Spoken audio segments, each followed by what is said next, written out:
Ավետարան ըստ Ղուկասի գլուխ 14: Իրեն հրավիրողին էլ ասաց. երբ ճաշ կամ ընթրիք ես տալիս, մի կանչիր ոչ քո բարեկամներին, ոչ քո եղբայրներին, ոչ քո ազգականներին և ոչ էլ քո հարուստ հարևաններին, որպեսզի նրանք էլ փոխարենը քեզ չհրավիրեն և քեզ հատուցում լինի: Այլ երբ ընդունելություն անես, կանչիր աղքատներին, խեղանդամներին, կաղերին ու կույրերին և երանելի կլինես, որովհետև փոխարենը քեզ հատուցելու ոչինչ չունեն, և դրա փոխարեն քեզ կհատուցվի արդարների հարության օրը: Երբ սեղանակիցներից մեկը այս լսեց, ասաց նրան. երանի նրան, ով ճաշ կուտի Աստծու արքայության մեջ: Եվ Հիսուս ասաց.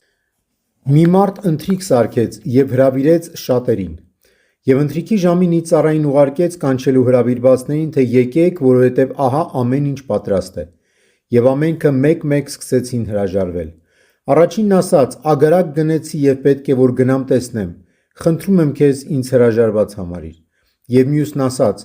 5 լուծ եզներ գնեցի, գնում եմ դրանք փորձելու, խնդրում եմ քեզ ինձ հրաժարված համարիր: Իսկ մյուսն ասաց.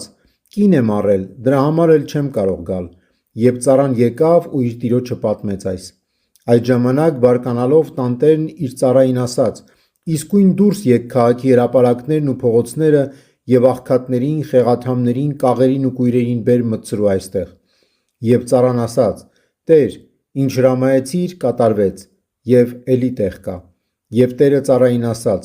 դուրս եկ ճանապարհներն ու ցանկապատերի առաջ և մարդկանց այստեղ մտցրու, որպեսզի տունս լցվի: Ասում եմ ձեզ, որ այդ հրավիրվածներից ոչ ոք իմ ընթրիքից չի ճաշակի: